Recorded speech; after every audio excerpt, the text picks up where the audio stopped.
Tanguay Électronique, en première ligne.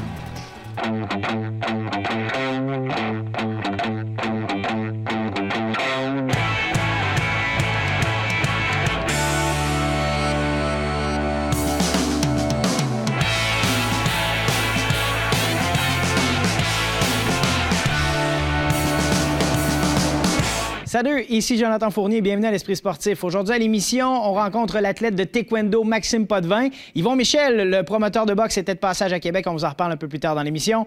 Mais tout d'abord, parlons de football collégial Division 1. Il y a 4 équipes dans la grande région de Québec et l'une d'entre elles est revenue avec le championnat provincial. Le Notre-Dame du collège Notre-Dame de Foix ont battu le collège André Grasset dans cette finale du Bol d'Or 38-15. Notre discussion avec l'entraîneur-chef Marc-André Dion.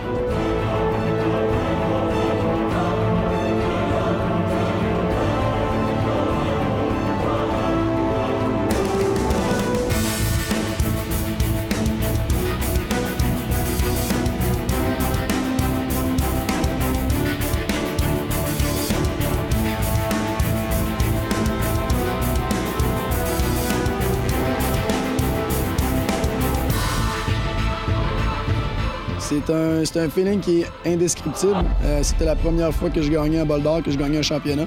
Donc c'est sûr que c'est un gros mélange d'émotions. On est triste que ce soit fini, mais on est tellement content d'avoir gagné parce qu'il y a tellement d'efforts qui ont été mis pour atteindre cet objectif-là que ça va être c'est un moment qui est inoubliable. Du CNDF qui remporte le Bol d'Or 2016. En début de saison, on a eu un lent départ malgré le fait qu'on gagnait des matchs. C'était quand même serré, on ne jouait pas à la hauteur de notre talent. Après la défaite qu'on a eue au 4e match, on s'est tous remis ensemble, puis là, on a décollé, puis on a joué 3 matchs en temps continu. Fait qu'on a vraiment connu une grosse fin de saison. En termes de statistiques, j'ai connu ma meilleure saison en carrière. C'est sûr que ça n'aurait pas été possible de vivre une saison comme ça sans la ligne offensive et les receveurs qui ont fait de l'excellent travail toute l'année. Mais je suis très satisfait de ma saison, cette saison. La fin de remise, la passe, elle est longue, attention, elle est captée! Le receveur de passe, Vincent Force Monblot, un gars qui est sorti, pas de nulle part, mais qui est sorti d'un gars qui n'était pas nécessairement partant toute la saison dernière au recordman en collégial Division 1. Fait que ça a été un exploit en soi.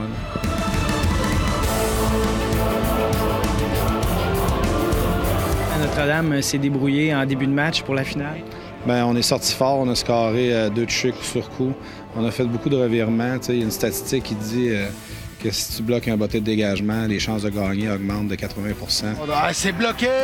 Puis vous avez continué à mettre des points sur le tableau. Le score final est quand même assez élevé. Je dirais qu'en fin de match, mettons 3e quart, là, il poussait un peu plus fort. Le momentum était pas. Il switchait pas nécessairement de bord, mais il reste que les autres, c'était une bonne équipe, puis ils mettaient de la pression. Puis là, à un moment donné, l'attaque au sol s'est mis en marche, puis on a fini, on a mis le clou sur le cercueil, puis ça s'est terminé comme ça.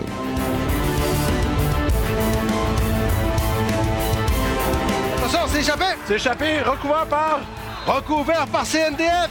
Ah, c'était fou, là, je veux dire, c'était 3 ans. Tu penses à tes 3 années de travail. Tu sais, on a l'impression qu'on était proche de l'avoir, on n'a pas été capable. Puis là, cette année, on gagne tous les trainings à 6h30 le matin. Les entraînements ont pu finir.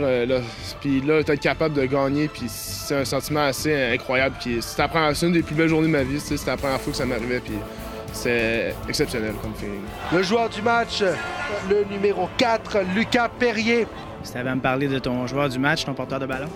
Ah, écoute, je dirais que ça a été Lucas, mais je pense que c'est Gloire Muganda qui a fait à peu près les mêmes statistiques.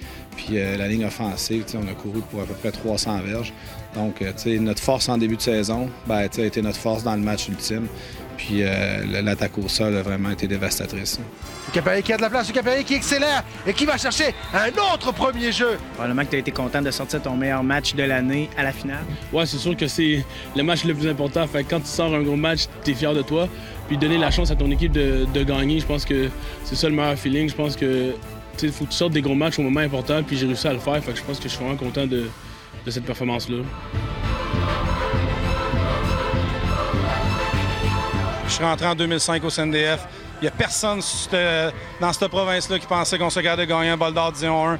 Aujourd'hui, c'est quoi? Moi, j'y croyais. Les gars à l'intérieur du programme y croyaient. On a fait un travail remarquable. Puis là, aujourd'hui, on paye les dividendes. L'an passé, une grosse défaite en finale. C'était une équipe qui avait plus faim que nous. On a appris de ça. On est revenu aujourd'hui. On avait faim. On était prêts. Puis on a gagné le match.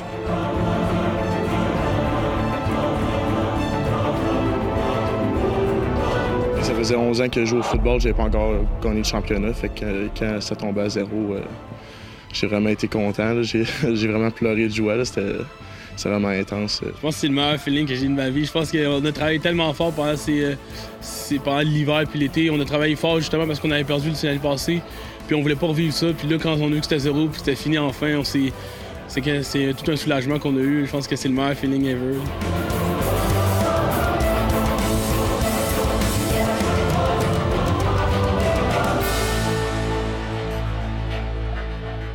Selon le promoteur de boxe Yvon Michel, 2017 sera une grande année de boxe au Québec et en particulier au Centre Vidéotron. Voici le reportage de Stéphane Turcot. Yvon Michel est catégorique pour la prochaine année. 2017 va être la meilleure année depuis les débuts de groupe Yvon Michel. Stevenson, Alvarez et Beterbiev devraient tous se battre dans le cadre de championnat du monde. Et selon le président de Gym, le dossier de dopage de Lucian Boutet devrait être réglé d'ici les prochains jours. D'ailleurs, c'est pour ça qu'Yvon Michel a déjà réservé une date à Québec pour un éventuel gala au début 2017.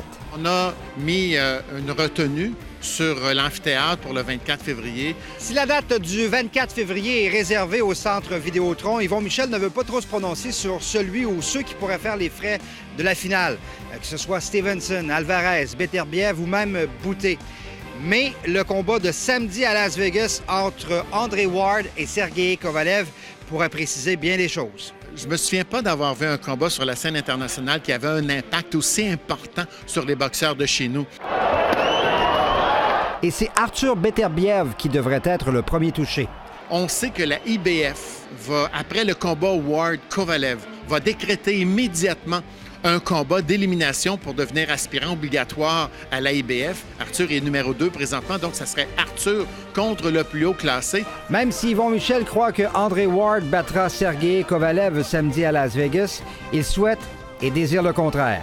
J'espère que Kovalev va gagner parce que si Kovalev l'emporte, c'est un boxeur qui pourrait plus facilement venir boxer ici contre un de nos boxeurs. Andre Ward has remained one of the best pound-for-pound fighters in the world. Andre Ward, lui, il a un home base, c'est un Américain, médaillé d'or olympique, avec le support d'une grosse organisation, Rock Nation. Donc, lui ne sortira jamais des États-Unis, ça c'est certain. Les scénarios seront donc plus clairs après samedi pour mettre la table à la meilleure année de boxe d'Yvon Michel. Stéphane Turcot, TVA Sport, à Québec. Après la pause à l'esprit sportif en taekwondo, Maxime Potvin.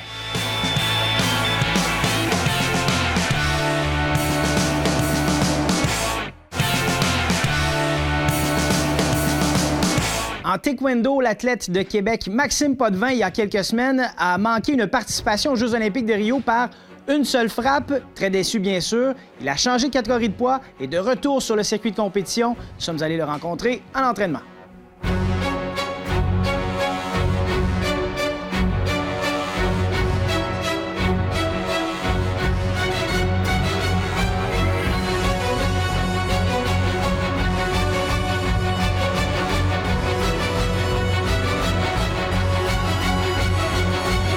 Dès que je suis revenu de la sélection olympique, le lendemain, j'étais déjà au gym. Je me suis dit, je vais passer à d'autres choses. Pas des entraînements de jambes parce que je savais que j'allais me faire opérer. Mais dans le fond, je voulais pas m'apitoyer sur mon sort. Je me suis dit, dans le fond, je vais me préparer à un changement de catégorie. Donc, je veux faire un petit peu de musculation du haut de corps, beaucoup de renforcement pendant ce temps-là. On a fait des choses quand même spécifiques pour développer vraiment une bonne force, là, parce qu'on voulait pas me ralentir non plus, parce qu'en taekwondo, il faut vraiment rester explosif. C'est bien beau prendre de la masse, mais c'est pas de la masse de culturiste qu'on veut. On veut que ça soit en puissance, là, que ça soit pratique là, pour le taekwondo. Là. Changement de catégorie de poids, c'est la première fois que tu le faisais dans ta carrière? Oui, effectivement. C'est la première fois que je me battais chez les 80 kilos. Donc, c'est quand même... La dernière fois que je suis allé me peser, dans le fond, la dernière compétition que j'ai faite dans 2 semaines à Portland, je voyais 79,7 kilos sur la balance. La dernière fois que je m'avais pesé, c'était 67,8 environ. Donc on voyait une différence de 12 kilos en 7 mois. Ça faisait drôle un peu à voir. Et puis, mais je me sens bien là, dans mon corps à ce poids-là. Je pense que j'ai gardé ma vitesse, puis j'ai beaucoup augmenté ma force de frappe. T'es revenu de Portland avec une médaille d'argent. Satisfaisant? Oui, vraiment satisfait. Là. Moi, je visais une médaille. Là. Si j'avais une médaille, j'étais très satisfait de ça. C'est une compétition de calibre G2, donc qui donne 20 points sur le classement mondial si on la remporte. C'est quand même un Open qui était assez important, la President Cup. Et puis, j'ai fait 5 combats cette journée-là. Ça s'est vraiment bien passé. En finale, j'ai affronté un Dominicain qui était au Jeux de Rio, justement. Ça a été un bon défi pour moi aussi de voir ça parce que il fallait que j'affronte l'élite aussi. Là, en faisant cette compétition-là, je savais qu'il y avait quelques adversaires qui étaient dans le top mondial, dont le Mexicain que j'ai battu au 2e combat, qui est dans les 15 premiers au monde aussi dans cette catégorie.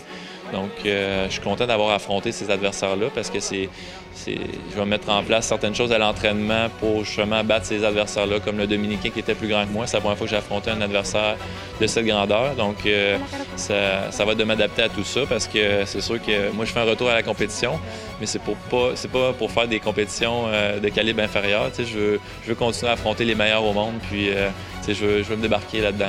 Je veux rester dans le top. Là. Une expérience dans le 80 kilos. Ça a été quand même assez bien. C'est quand même une première expérience. C'était en début de saison.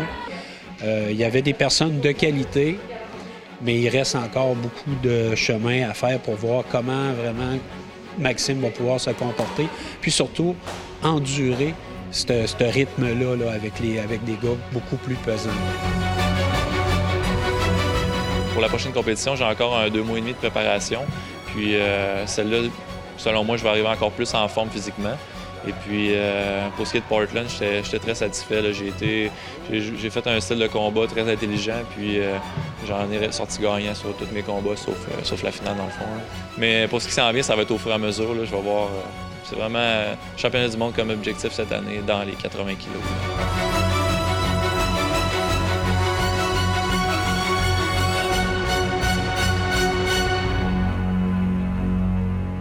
Ici Jonathan Fournier, c'est tout pour l'Esprit sportif. Demain à l'émission, on rencontre le jeune pilote automobile Raphaël Lessard. On se dit à demain. Ciao!